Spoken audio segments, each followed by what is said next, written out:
ನಮಸ್ತೆ ಪ್ರೀತಿಯ ವೀಕ್ಷಕರೇ, ನಾನು ನಿಮ್ಮ ಡೆಡ್ಲಿ ರವಿ ಶ್ರೀವತ್ಸ. ಡೆಡ್ಲಿ ಟುಡೆಯ ಈ ಒಂದು ಹೊಸ ಕಾರ್ಯಕ್ರಮಕ್ಕೆ ನಾನು ನಿಮ್ಮೆಲ್ಲರನ್ನು ತುಂಬ ವೃತ್ತಿಯಿಂದ ಸ್ವಾಗತಿಸ್ತಾ ಇದ್ದೇನೆ. ವೀಕ್ಷಕರೇ, ನೀವೆಲ್ಲರೂ ನೋಡ್ತಾ ಇದ್ದೀರಾ, ಹಂತಂತವಾಗಿ ನಿಮ್ಮ ಮುಂದೆ ಗ್ಯಾಂಗ್ಸ್ ಆಫ್ UK ಅನ್ನು ತಂದಿಟ್ಟು ಅದರ ವಿಷಯಗಳನ್ನು ತೆರೆದಿಟ್ಟು ನಿಮ್ಮೆಲ್ಲರ ಪ್ರೀತಿ, ಪ್ರೋತ್ಸಾಹ ಇದೆಲ್ಲ ತುಂಬ ಹೃದಯದ ಆಶೀರ್ವಾದವನ್ನು ಬಯಸ್ತಾ ಬರ್ತಾ ಇದ್ದೇನೆ.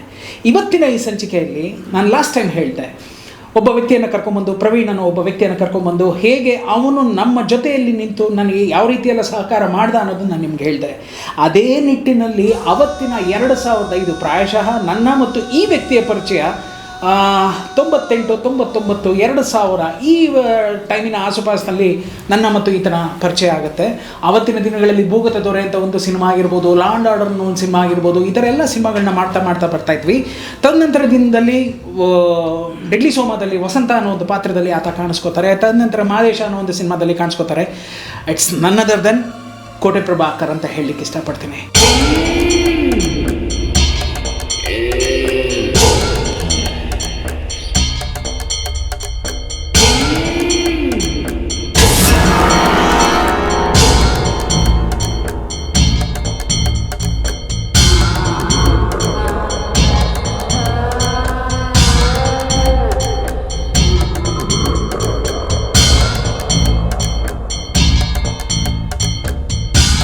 ರವಿ ಶ್ರೀವತ್ಸನ ಜೀವನದಲ್ಲಿ ಭದ್ರವಾದ ಒಂದು ಕೋಟೆ ಏನಾದರೂ ಇದೆ, ಅವನಿಗೆ ಏನಾದರೂ ಬೇಕು, ಅವನಿಗೆ ಏನಾದರೂ ತನ್ನ ದಣಿವನ್ನು ನೀಗಿಸುವಂಥ ಒಬ್ಬ ವ್ಯಕ್ತಿ ಎಲ್ಲೋ ಒಂದು ಕಡೆ. ನನಗೆ ಪ್ರವೀಣ ಅಂತ ಹೇಳಿದ್ರೆ ಮತ್ತೊಂದು ಜಾಗದಲ್ಲಿ ಒಂದು ಕೈ ಪ್ರವೀಣ ಆದರೆ ಇನ್ನೊಂದು ಕೈ ಅದು ಕೋಟೆ ಪ್ರಭಾಕರ್ ಅಂತ ಹೇಳಲಿಕ್ಕೆ ಇಷ್ಟಪಡ್ತೀನಿ.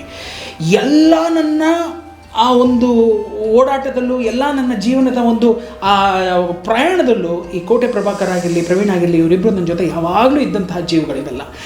ಕೋಟೆ ಪ್ರಭಾಕರ್ ಒಂದು ಹಂತದಲ್ಲಿ ನಾನು ಹೇಳಬೇಕು ಅಂತಂದರೆ, ಈ ಸಿನಿಮಾದ ಶೂಟಿಂಗ್ ನಡೀತಾ ಇರ್ಬೇಕಾದ್ರೆ 4ನೇ ದಿವಸ ನಾನು ನನ್ನ ಅಕ್ಕನ ಕಳ್ಕೊತೇನೆ. ಎಷ್ಟು ಚೆಂದ ಇದೆ ನೋಡಿ ಈ ಒಂದು ಬಾಂಧವ್ಯ ಅಂತ.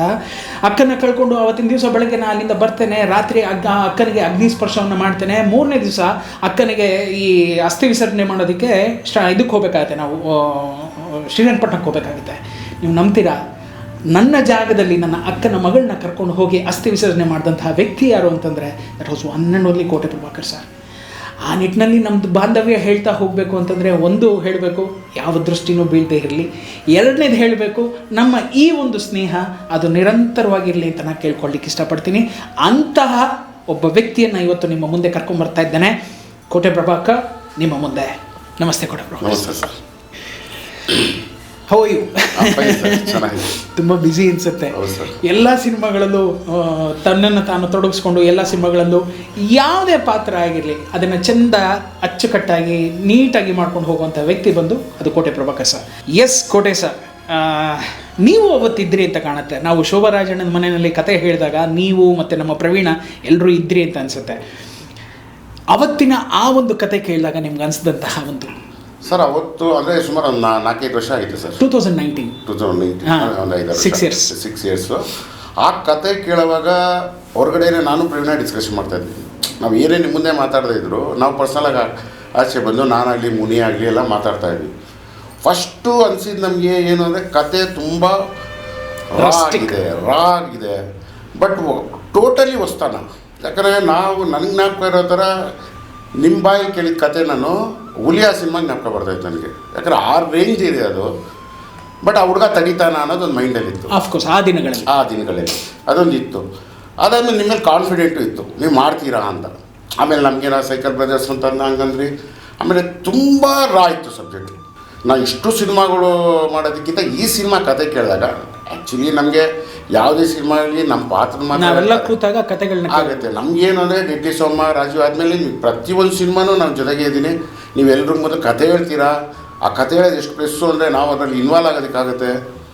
ಇಲ್ಲ, ಅದು ಪ್ರತಿಯೊಬ್ಬ ಆರ್ಟಿಸ್ಟ್ಗೆ ಅದು ಆಗಬೇಕು. ಯಾಕೆ ಅಂತಂದರೆ, ನಿಮಗೆ ನಿಮ್ಮ ಪಾತ್ರ ಏನು ಅಂತ ತಿಳ್ಕೊಳ್ಳೋದ್ರ ಜೊತೆಗೆ ನಿಮ್ಮ ಆಪೋಸಿಟ್ ಬರ್ತಾನಲ್ಲ, ಅವನು ಯಾವ ಥರದ್ರಲ್ಲಿ ಆ ಪಾತ್ರವನ್ನು ನಿಭಾಯಿಸ್ಕೊಂಡು ಹೋಗ್ತಾನೆ ಅನ್ನೋದಕ್ಕೆ ನಿಮ್ಗೆ ಈಸಿ ಆಗುತ್ತೆ. ಹೌದು. ಈಗಿರೋ ಪರಿಸ್ಥಿತಿಯಲ್ಲಿ ನಾವು ಯಾವ ಡೈರೆಕ್ಟ್ರು ನಮ್ಗೆ ಏನು ಕತೆ ಹೇಳಲ್ಲ ಸರ್. ನಮ್ಮ ಪಾತ್ರದ ಬಗ್ಗೆ ಹೇಳ್ತಾರೆ, ಎಸ್ಸಲ್ಲಿ ನಾವು ಹೋಗ್ತೀವಿ, ನಾವು ಮಾಡ್ತೀವಿ. ಆಫ್ಟರ್ ಸಿನಿಮಾ ರಿಲೀಸ್ ಆದಮೇಲೆ ನಮ್ಗೆ ಗೊತ್ತಾಗ ನಮ್ಮ ಪಾತ್ರದ ಇಷ್ಟು ಅಂತಷ್ಟೇ. ಅಷ್ಟು ಟೆನ್ಷನಲ್ಲೂ ಬೈಕೊಂಡ್ರೂ ಪರವಾಗಿಲ್ಲ ಅಂತ ಕೇಳ್ತೀವಿ. ಸರ್ ನಾನು ಹಿಂಗೆ ಮಾಡ್ಬೋದಾ ಕೇಳ್ಬಿಡ್ತೀವಿ. ಯಾಕಂದ್ರೆ ಆಮೇಲೆ ಸರ್ ನನಗೆ ಈ ಥರ ಅನ್ನಿಸ್ತು, ಕೇಳ್ಬೋದಾ ಅಂದರೆ ಅಯ್ಯೋ ಕಂದ ಕೇಳ್ಬೋದಾಯ್ತಲ್ಲ ಅಂತೀರ ನೀವು. ನಾವು ಕೇಳ್ಬಿಡ್ತೀವಿ. ಕೋಟೆ ಸರ್ 93 ಜರ್ನಿ ಸ್ಟಾರ್ಟ್ ಆಗಿದ್ದು 95 95 ಓಮಲ್ಲಿ ಸ್ಟಾರ್ಟ್ ಆಗಿತ್ತು. ಓಮಲ್ಲಿ ಏನು ಅಂತಂದರೆ ಒಬ್ಬ ದೊಡ್ಡ ನಿರ್ದೇಶಕರ ಜೊತೆ ಕೆಲಸ ಸ್ಟಾರ್ಟ್ ಮಾಡ್ತೀರಾ, ದಟ್ ವಾಸ್ ಉಪೇಂದ್ರ ಸರ್. ಮೊನ್ನೆ ನಮ್ಮ ಆಡಿಯೋ ಫಂಕ್ಷನ್ಗೂ ಉಪೇಂದ್ರ ಸರ್ ಬಂದಿದ್ರು. ಸೊ ಇದಿದೆ, ಇಲ್ಲಿಯ ಜರ್ನಿ ಅಲ್ಲಿ ಸ್ಟಾರ್ಟ್ ಆಗಿ ಇಲ್ಲಿಯ ಜರ್ನಿ ಈ ಆಡಿಯೋ ಫಂಕ್ಷನ್ಗೆ ಬಂತಲ್ಲ, ಇದ್ರೊಳಗೆ ಒಂದು 400-500 ಸಿನಿಮಾ ಆಗಿದೆಯಾ, ಇಲ್ಲ 300-400 ಆಗಿದೆಯಾ? ನಂದು 270 ಆಗಿದೆ. 270, okay. 270 is not A less ಇದು. ಸೊ ಈ ಜರ್ನಿಯಲ್ಲಿ ನೀವು ನುಕ್ ಆ್ಯಂಡ್ ಕಾರ್ನರ್ ಆಫ್ ಫಿಲ್ಮ್ ಇಂಡಸ್ಟ್ರಿಯಲ್ಲಿ ನುಕ್ ಆ್ಯಂಡ್ ಕಾರ್ನರ್ ಆಫ್ ಎಲ್ಲ ರೀತಿಯ ಕಥೆಗಳನ್ನು ನೀವೆಲ್ಲ ನೋಡ್ಕೊಂಡ್ಬಂದ್ಬಿಟ್ಟಿದ್ದೀವಿ. ಆಲ್ಮೋಸ್ಟ್. ಸೊ ಸೈಕಲ್ ಬ್ರದರ್ಸ್ ಅನ್ನೋ ಒಂದು ಪಾತ್ರವನ್ನು ತಂದು ನಾನು ನಿಮ್ಮ ಮುಂದೆ ಇಟ್ಟಾಗ, ನಾವು ಚಿತ್ರೀಕರಣ ಮಾಡಿದ್ದು ಬೇರೆ, ಅಲ್ಲಿ ನಿಮಗೆ ಸಿಗ್ದಂತಹ ಅನುಭವ ಬೇರೆ. ಬಟ್ ಆ ಸೈಕಲ್ ಬ್ರದರ್ಸ್ ಅನ್ನೋ ಆ ಪಾತ್ರವನ್ನು ಕೇಳಿದ ತಕ್ಷಣ ನಿಮ್ಗೆ ಅನಿಸಿದ್ದೆ? ಸೇಮ್ ನನಗನ್ಸಿದ್ದೇನೆಂದರೆ, ಡೆಡ್ಡಿ ಸೋಮಲ್ಲಿ ವಸಂತಂದು ಅದೆಷ್ಟು ಕಾಂಟ್ರವರ್ಸಿ ಆಯ್ತು ನಿಮಗೆ ಗೊತ್ತಾಯಿತು. ಆ ಕ್ಯಾರೆಕ್ಟರ್ ಹಿಂಗಿತ್ತು ಹಂಗಿತ್ತು, ಇದು ನಂಗೆ ಮೈಂಡ್ ಗೊತ್ತಾಯಿತು. ರಿಯಲಿಸ್ಟ್ ಅಂದರೆ ನಾವು ಅವ್ರು ನೋಡಿರಲ್ಲ, ಕೆಲವರು ಅವ್ರ ಹೆಸರು ಕೇಳಿದರೆ ನಮ್ಮಲ್ಲಿ ಆ ಪಾತ್ರದಲ್ಲಿ ಅವ್ರು ನೋಡ್ತಾರೆ, ಅಂದರೆ ಸುಮ್ಮನೆ ಹೆಸರಾಗಲ್ಲ. ನನಗೆ ಮಾಮೂಲಿ ಅಣ್ಣ ತಮ್ಮ ಅಂದ ತಕ್ಷಣ ರಾಮ ಬಲರಾಮ ಅಂತ ಇರ್ತಾರೆ, ಇಲ್ಲ ಲವ ಕುಶ ಅಂತ ಇರ್ತಾರೆ, ಇಲ್ಲ ಏನೋ ಒಂದು ಇರ್ತಾರೆ. ಫಸ್ಟ್ ಟೈಮ್ ನನಗೆಲ್ಲೋ ಅದೊಂಚೂರು ಸೌಂಡಿಂಗ್ ಚೆನ್ನಾಗಿತ್ತು, ಸೈಕಲ್ ಬ್ರದರ್ಸ್ ಅನ್ನೋ. ಅಂದರೆ ಏನು ಅಂದರೆ ಇಬ್ಬರು ಆರಾಮಾಗಿ ಸೈಕಲ್ ತೊಗೊಂಡು ಓಡಾಡ್ತಿರ್ತಾರೆ, ಆ ಸೈಕಲಲ್ಲೇ ಏನೇನು ಆಟಗಳು ಆಡ್ತಾರೆ, ಇದನ್ನೆಲ್ಲ ಒಂದಷ್ಟೇ. ವೀಕ್ಷಕರೇ, ನಾನು ನಿಮ್ಗೆ ನಿಜ ಹೇಳಬೇಕು ಅಂತಂದರೆ, ನಾವು ಈ ಸಿನಿಮಾವನ್ನು ಫುಲ್ಲು ಶೂಟ್ ಮಾಡ್ಕೊಂಡು ಬಂದುಬಿಟ್ವಿ. ಫುಲ್ ಅಂತಂದರೆ ಹತ್ತತ್ರ ಒಂದು 40-45 ಡೇಸ್ ನಾವೇನು ಈ ಸ್ಪ್ಯಾನ್ ಅಂತ ಅಂದ್ಕೊಂಡಿದ್ವಿ ಎಲ್ಲ ಶೂಟ್ ಮಾಡ್ಕೊಂಡು ಬಂದ್ವಿ. ಲಾಸ್ಟಲ್ಲಿ ಕೋಟೆ ಪ್ರಭಾಕರ್ ಅವರ ಪಾತ್ರ ಏನಿತ್ತು ಅದನ್ನು ನಾವು ಈ ಒಂದು ಮೊದಲನೇ ಭಾಗದಲ್ಲಿ ನಾವು ತಂದೇ ಇಲ್ಲ. ನಾನು ಕೋಟೆಯವ್ರಿಗೆ ಎಲ್ಲವನ್ನೂ ಮಾಡಿಸಿ ಲಾಸ್ಟ್ವರೆಗೂ ತಂದು ಎಲ್ಲವನ್ನೂ ಆಯಿತು, ಎಲ್ಲವೂ ಶೂಟ್ ಮಾಡ್ಕೊಂಡು ಬಂದ್ವಿ, ಎಲ್ಲ ಆಯಿತು. ಅದು ಹೇಳ್ತಾರೆ, ಅವರೇ ನಿಮಗೆ ಮುಂದೆ ಹೇಳ್ತಾ ಹೋಗ್ತಾರೆ. ಬಟ್ ಎಲ್ಲ ತಂದು ಎಡಿಟ್ ಮಾಡಿ ಇದಷ್ಟನ್ನು ತೆಗೆದುಕೊಂಡು ಹೋಗಿ ನಾವು ಪಾರ್ಟ್ 2ಗೆ ಅಂತಿಟ್ಟಾಗ ಇವ್ರಿಗೆ ಹಿಂಗೆ ಹೇಳಬೇಕು ಅನ್ನೋದೇ ನನ್ನ ಮನಸ್ಸಿನೊಳಗೆ ತುಂಬ ಭಯ ಶುರು ಆಗೋದು. ಯಾಕೆ ಅಂತಂದರೆ ಒಂದು ಲಾಸ್ಟಲ್ಲಿ ಒಂದು ಶಾರ್ಟಲ್ಲಿ, ಇನ್ನೊಂದು ಕ್ಲೋಸ್ ಶಾರ್ಟಲ್ಲಿ, ಎರಡೇ ಶಾರ್ಟಲ್ಲಿ ಕೋಟೆಯವ್ರು ಕಾಣಿಸ್ಕೋತಾರೆ. ಅವ್ರು ಮಾಡಿದ್ದು ಹತ್ತತ್ರ ಒಂದು 8-10 ದಿವಸದ ಕೆಲಸ ಬರೀ 2 ಶಾರ್ಟಲ್ಲಿ ಟಕ್ಕಂತ ಎಂಡ್ ಹಾಕ್ಬಿಡುತ್ತೆ. ಆ ಫ್ರ್ಯಾಕ್ಷನ್ ಆಫ್ ಸೆಕೆಂಡಲ್ಲಿ ಎಂಡ್ ಆಗುತ್ತೆ. ನೀವು ಬ್ಲಿಂಕ್ ಅನ್ನೋದ್ರಲ್ಲಿ ಓಡೋಗ್ಬಿಟ್ಟಿರ್ತಾರೆ, ಟಕ್ಕಂತ ಓಡೋಗಿರ್ತಾರೆ. ಆ ಥರ ಹೇಗೆ ಹೇಳೋದು ಅನ್ನೋದು ಒಂದು ತುಂಬ ಭಯ ಇತ್ತು. ಒಂದು ದಿವಸ ಮನೆಗೆ ಕರೆದು ಕೂಡಿಸಿ ಎಲ್ಲವನ್ನು ಮಾಡಿ, ಕೋಟೆ ಸರ್ ಈ ಒಂದು ಫಸ್ಟ್ ಪೋರ್ಷನಲ್ಲಿ ಇಲ್ಲ ಭಾಗ 1ರಲ್ಲಿ ನೀವು ಇಲ್ಲ ಅಂದ ತಕ್ಷಣವೇ ನಿಮ್ಗೆ ಹೇಗೆ ಅನ್ನಿಸ್ತು ಕೋಟೆ ಸರ್? ಸರ್ ಅದು ನಾನು ಆಗಿ ಹುಡ್ಕೊಂಬಂದಿದ್ದೆ ಮನೆಗೆ. ಹೌದು, ಒಂದು ಫಂಕ್ಷನ್ಗೆ ಕರೆದಿದ್ರಿ. ಕರೆಕ್ಟ್. ಸೊ ನನಗೆ ಅಲ್ಲಿ ಅವತ್ತು ಬರೋಕ್ಕಾಗಲ್ಲ ಸರ್, ನೆಕ್ಸ್ಟ್ ಟೈಮ್ ಬರ್ತೀನಿ ಅಂತ ಹೇಳಕ್ಕೆ ಬಂದೆ. ಅದು ನೀವು ಸಡನ್ನಾಗಿ ಹಿಂಗಾಯಿತು, ಇಲ್ಲಿ ಚೆನ್ನೈಲೆಲ್ಲ ಅಂದರು, ಈ ಥರ ಇದು ಅಂದರು. ನಾನು ಅಷ್ಟು ಮಾಡಿದ್ದು ಆ್ಯಕ್ಚುಲಿ ಅಲ್ಲಿ ಮರ್ತುಬಿಟ್ಟೆ. ಅಲ್ಲಿ ಹೌದು, ಬಿದ್ದೋಯ್ತು. ಆಮೇಲೆ ಇನ್ನೊಂದು ತುಂಬ ಆಸೆ ಪಟ್ಟಿದ್ದೆ ನಾನು, ಯಾಕಂದರೆ ಇಷ್ಟು ಸಿನಿಮಾಗಳಲ್ಲಿ ಇಷ್ಟು ಎಮೋಷನ್ ಅಂತ ಪಾತ್ರ ನಂಗೆ ಎಲ್ಲೂ ಕೊಟ್ಟಿರಲಿಲ್ಲ. ಈಗ ಬರುತ್ತೆ ಬಿಡಿ, ನಮ್ಮ ಪಾರ್ಟಲ್ಲಿ ಬರುತ್ತೆ. ಸೊ ಅಲ್ಲಿ ಮಾಡೋವಾಗ ಎಷ್ಟು ಕಷ್ಟಪಟ್ಟೆ ಅಂದರೆ ಸರ್, ಈಗ ಏನಾಗುತ್ತೆ ಅಂದರೆ ನಾನು ಯಾಕೆ ಆ ಒಂದು ಭಾಗವನ್ನು ನಿಮ್ಮನ್ನು ಸಂಕ್ಷಿಪ್ತವಾಗಿ ಕೇಳಿದೆ ಪಕ್ಕಕ್ಕೆ ತಿಡ್ತಾ ಇದ್ದೀನಿ ಅಂತಂದರೆ, ಆ ಜರ್ನಿಯನ್ನು ನಾವು ಇಲ್ಲಿ ಹೇಳೋಕ್ಕಾಗಲ್ಲ. ಈಗ ಹೌದು, ನೀವು ಮಾಡಿದಂಥ, ನೀವು ಫೀಲ್ ಮಾಡಿದಂಥದ್ದಾಗಿರಲಿ, ನಿಮ್ಮ ಸಾಂಗ್ ಆಗಿರಲಿ, ಐ ಥಿಂಕ್ ಫಸ್ಟ್ ಟೈಮ್ ಬೇರೆಯದೇ ಒಂದು ಪ್ರಪಂಚದಲ್ಲಿ ನೀವು ಅಲ್ಲಿ ನಿಮ್ಮನ್ನು ನೀವು ತೊಡಗಿಸ್ಕೊಂಡಿದ್ರಿ. ಅಂದರೆ ಫಾರ್ ದ ಫಸ್ಟ್ ಟೈಮ್ ಎಲ್ಲೋ ಒಂದು ಅಣ್ಣನ ಒಂದು ಪಾತ್ರ, ಎಲ್ಲೋ ಒಂದು ಅನಾಥವಾದಂಥ ಒಂದು ತಂಗಿ ಪಾತ್ರ, ಅದ್ರ ಜೊತೆಗೆ ಒಂದು 8-10 ಜನ ನಿಮ್ಮ ಜೊತೆ ಸಪೋರ್ಟಿಂಗ್ ನಿಂತ್ಕೊಳ್ಳುವಂಥ ಪಾತ್ರಗಳು, ಈ ಥರದ್ದೆಲ್ಲ ಒಂದಷ್ಟು ಬರುತ್ತೆ ವೀಕ್ಷಕರೇ. ಅದು ನಿಮಗೆ ಅದೇ ಹೇಳಿದ್ವಲ್ಲ, ನೋಡೋರ ದೃಷ್ಟಿ ಒಂದೇ ರೀತಿಯಲ್ಲಿದ್ದರೆ ಅದು ಬೇರೆ ಥರ ಹೋಗ್ತಾ ಇರುತ್ತೆ. ನೋಡೋ ದೃಷ್ಟಿ ಹಲವಾರು ರೀತಿಯಲ್ಲಿ, ಆ ಕಣ್ಣಿನ ನೋಟಗಳನ್ನು ನಾವು ಇದು ಮಾಡ್ತಾ ಇತ್ತು ಅಂತಂದರೆ ಎಲ್ಲವೂ ಕಾಣ್ತಾ ಹೋಗುತ್ತೆ. ಅದಾಗಬೇಕು ಮನುಷ್ಯನಿಗೆ. ನಿಮಗೇನು ಅಂತಂದರೆ ಒಂದು ಕೆಟ್ಟದ್ದು ಅಂದರೆ ಅದೇ ಕೆಟ್ಟದ್ದು ಅಂತಲೇ ಹೇಳ್ತಾ ಹೋಗ್ತಿರ್ತೀರ ಹೊರತಾಗಿ ಇದರಲ್ಲಿ ಏನೋ ಒಂದು ಒಳ್ಳೇದಿದೆಯಾ ಹುಡ್ಕಯ್ಯ ಅಂತ ನೀವು ಆ ಆಳಕ್ಕೆ ಹೋಗಿ ಡಪ್ಪಲ್ಲಿ ಹೋಗಿ ನೀವು ಹೊಡೆಯಲ್ಲ. ಅದು ನಿಮಗೆ ಅಷ್ಟು ದಿವಸದಲ್ಲಿ ನೀವು ತುಂಬ ಕಷ್ಟವಾಗಿ, ತುಂಬ ಕ್ಲಿಷ್ಟವಾಗಿ, ನಿಮ್ಗೆ ಯಾಕಪ್ಪ ಬಂದೆ ಅಂತ ಅನ್ನಿಸ್ದಂಥ ಯಾವ್ದಾದ್ರು ಸನ್ನಿವೇಶ ಇತ್ತ? ಆ ರೀತಿ ಎಲ್ಲ ಸಿನಿಮಾಲಿದೆ. ಬಟ್ ಏನಂದರೆ ಸರ್, ಇಲ್ಲಿ ನಮಗೊಂದು ಚಾಲೆಂಜ್ ಇದೆ ಸರ್. ಇಲ್ಲಿ ಪಾರ್ಟ್ 2 ಹೋಯ್ತು, ಖುಷಿ. ಆಫ್ಕೋರ್ಸ್ ಲೀಡಿಂದ ಹಿಡಿದು ಎಲ್ಲವೂ ಬರ್ತಾವೆ. ಫಸ್ಟು ಅದು ಏನಾಗುತ್ತೆ ಅಂದರೆ ಸರ್, ನಮ್ಮ ಕಲಾವಿದ್ರದ್ದು ಒಂದು ಇರುತ್ತೆ, ಏನೂ ಮಾಡದೇ ಇರೋ ಪಾತ್ರ ಒಂದು ಮಾಡ್ದ ಅಂದರೆ ಒಂದು 100 ಜನ ಕೇಳ್ಕೊತಾನೆ, ಇಷ್ಟು ಸಿನಿಮಾಲೆಲ್ಲಪ್ಪ ಈ ಥರ ಗ್ಯಾಂಗ್ಸ್ ಆಫ್ ನಮ್ಮ ಕ್ಯಾರೆಕ್ಟರ್ ಆ ಥರ ಅನ್ನಿಸ್ತಾ 100% ಅನ್ನಿಸ್ತು ಸರ್. ಯಾಕೆ ನಾನೇ ಹೇಳ್ತಾ ಇದ್ದೀನಲ್ಲ, ಅದು ಹೇಳೋವಾಗ ನಮ್ಗೆ ಮಾಡದೇ ಇರೋ ಪಾತ್ರ ಅಲ್ಲ ಸರ್. ಇವಾಗ ನಾನು 270 ಸಿನಿಮಾ ಮಾಡಿದ್ದೀನಿ. ಈ ಸಿನಿಮಾ ಏನಕ್ಕೆ ಇಷ್ಟ, ನಾನು ಮಾಡದೇ ಇರೋ ಪಾತ್ರ.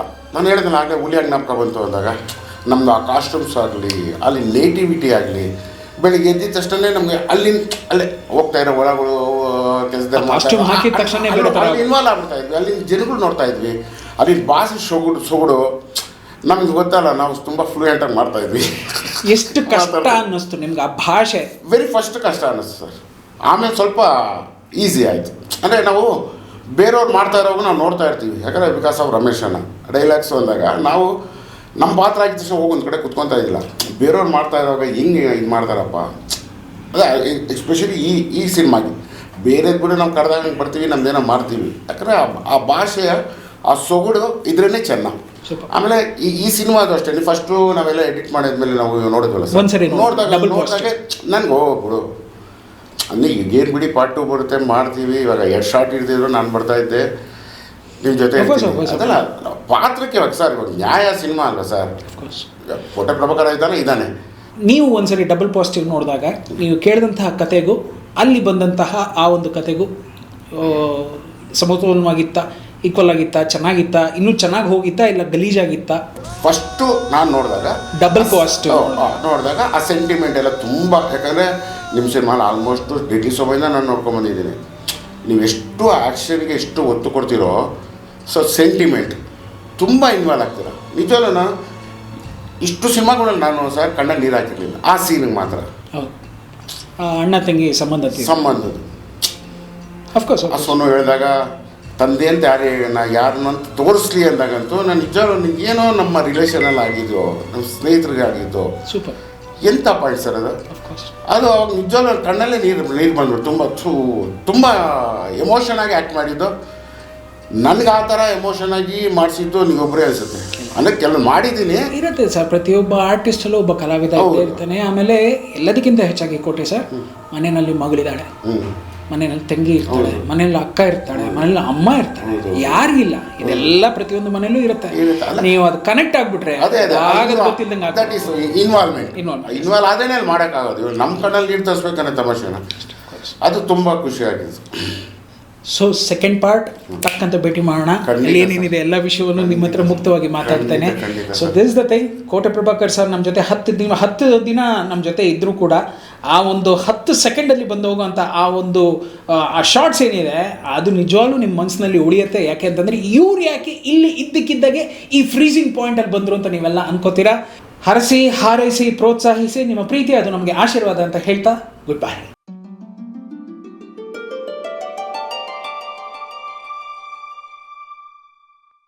ನವಮಾಸದ ರೂಪ ನೀನು, ಈ ಹೃದಯದಿ ಮಿಡಿತ ನೀನು, ಈ ಧರೆಯ ಬೆಳಕ ನೀನಾಗು ದೀಪವೇ, ತಾಯಿ ಒಡಲ ಕರುಳ ಕೂಗಿದು ಕೇಳದೆ.